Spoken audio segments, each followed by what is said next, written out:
Hey, what's up, everybody? Welcome back to News Dose. And we got another update for the Switch successor from Nintendo themselves. Yeah, this is not a rumor, and the way this actually reads, it essentially is them confirming a feature that a lot of people have been very concerned about.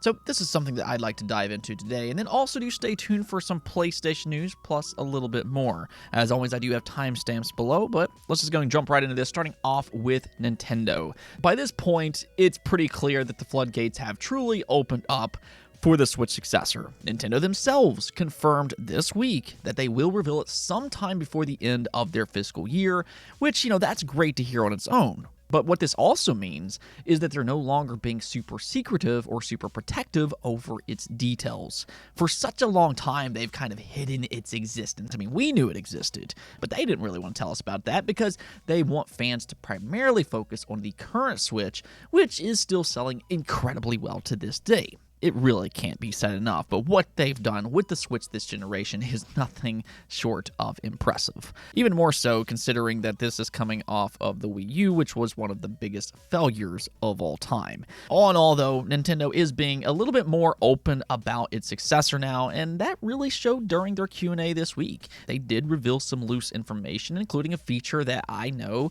I'm personally thrilled about, and I'm pretty sure that a lot of you all will be as well. So let's just go and take a look here. They were asked, I think one big change of the life cycle of Nintendo Switch is the remarkable growth in digital sales. Looking back at the progress of the digital business and its contribution to financial results thus far, I would like to know what expectations you have for the digital business over the life cycle of the successor to Nintendo Switch, in which the Nintendo president responded, as you pointed out, the expanded scale of our digital business can be cited as one of the major changes since the release of Nintendo Switch. In the previous fiscal year, robust sales of Nintendo Switch Online memberships and add-on content for games such as Pokemon Scarlet and Pokemon Violet, Mario Kart 8 Deluxe, and Splatoon 3, as well as the depreciation of the yen, led to increases in both the digital sales amount and the digital sales ratio.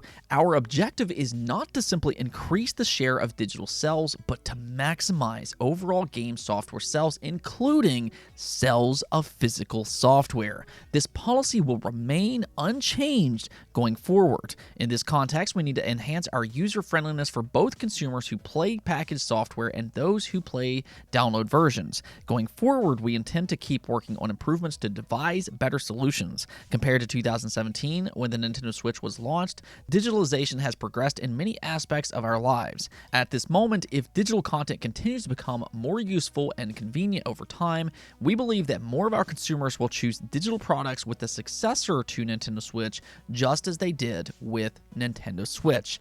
So, there you go. This essentially is them confirming that the Switch successor will indeed support physical media. I know a lot of people have been concerned about the all-digital future, but this does ensure that Nintendo not only will support physical games, but they also want to highlight that aspect for their next console as well. They understand that there is still a passionate community out there that does prefer physical games, especially over in Japan. And I do think that that's kind of the beauty of this answer. It doesn't seem like there's any kind of underlying agenda to push gamers into digital only. They just want to maximize their own potential to sell games, and that means leaning into both types of delivery, whether that be digital or physical.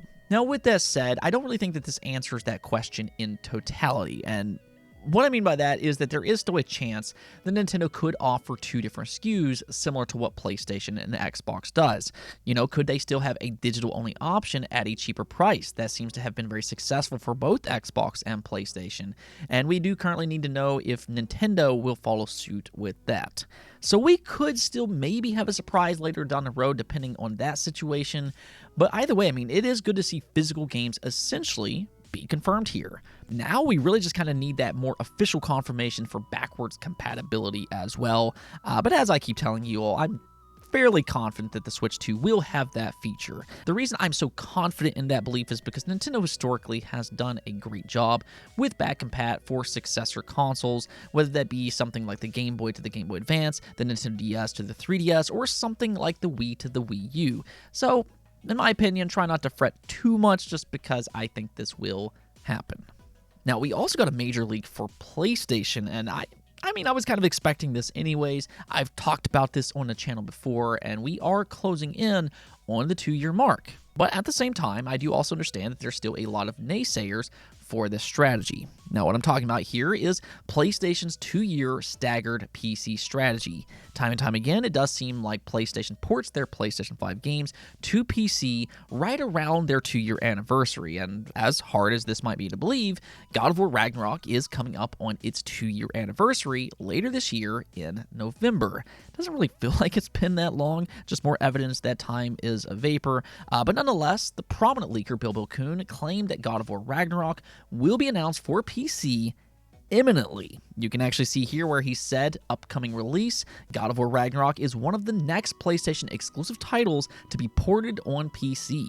Announcement date is imminent. Check all details we know in our latest Dill Labs magazine reports. Now, in his report, he did clarify that it's expected for an announcement this May. So, I mean, we're talking within the next few weeks. Now, obviously, there's been a lot of rumors that a PlayStation showcase will happen in the next couple of weeks, so this could be another potential announcement for that event. Though, I will say, it will be a change if they do announce a PC game at their showcase. Now, the reason I say that is because last year, there was a similar rumor going around before their showcase for Ratchet & Clank Rift Apart, and while that information ended up being correct, Sony decided not to announce it at their showcase. They instead announced it shortly after, and I think the reason for that is because at the time, they were still trying to balance their console fanbase with their PC releases. A PC announcement at a PlayStation showcase might not necessarily be well received among some of their more hardcore fans. Now, personally, I'm fine with it because I think that this is a good strategy. This will help them kind of recoup those outrageously high budgets that we've been seeing with AAA games throughout this generation. But, you know, it is what it is. However, it will be very interesting to see if that mentality has maybe changed this year. Jim Ryan is no longer with PlayStation, and they are under new leadership now, which, you know, the new person clearly painted a picture that their PC strategy will progress aggressively. So they might advertise their PC efforts a little bit more going forward. And I mean, for that matter, it's going to be very interesting to see when Ragnarok releases for the PC. I mean, if it releases this summer, that's actually closer to a 1.5-year staggered release as opposed to the usual 2 years. So I think if anything else, this could potentially be a very telling announcement on whether or not their PC strategy is taking more priority than what it has in the past under Jim Ryan. Now, speaking of PlayStation, Sea of Thieves is doing incredibly well on their platform right now. It was revealed through the official PlayStation blog that Sea of Thieves was the #1 most downloaded game in Europe for the month of April, not including free-to-play games. It was also #3 in the United States and Canada as well, and this information does tell us quite a bit. For starters, it gives us an idea as to how many PlayStation fans just didn't really want to buy into the Xbox platform, whether that be on a PC or their consoles. Now, the Sea of Thieves is on PlayStation, though. It is kind of interesting to me that this fan base who so often trashed this game at Xbox in the past is suddenly buying it in droves. So I think that's actually kind of revealing to a degree. But even more so is that this also probably speaks to Microsoft's new, more multi-platform approach. As we talked about in the previous video, I do 100% believe that Microsoft is now in charge and not Team Xbox. So when they see Sea of Thieves have this type of success, I imagine they're probably salivating over the idea that they could do this with other games as well. I would not be surprised at all if more Xbox games becomes multi-platform in the future. Now, whether that be just live service games like State of Decay or something else, it's kind of hard to say, but we are in the midst of a very confusing time for Xbox and their brand. Now, lastly here, though, Warner Brothers didn't have quite the same results for their live service game being Kill the Justice League. It is unfortunately now officially deemed a AAA flop. I don't really think this is all that surprising, but reportedly on an earnings call, their CEO said their quarterly results took a hit due to the quote-unquote disappointing release of Suicide Squad. Yeah, ouch. That's not exactly what you want to hear, and honestly, as terrible as this is to think about, the obvious next question kind of regards their job security. If 2023 and 2024 have told us anything about the game industry, it's not necessarily a stranger to cutting jobs, especially after a high-profile game fails like this. And that's sad to think about because a lot of people really enjoyed previous Rocksteady games. I mean, a lot of fans view the Batman Arkham games as some of the best superhero games ever made to this day. So to see them take a turn like this, much like the CEO said, it's disappointing for us fans as well.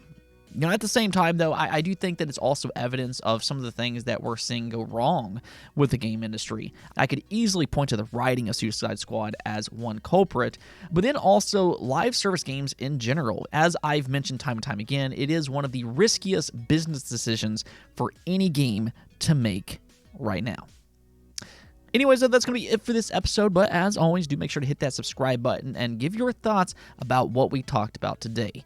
Until next time, though, peace out.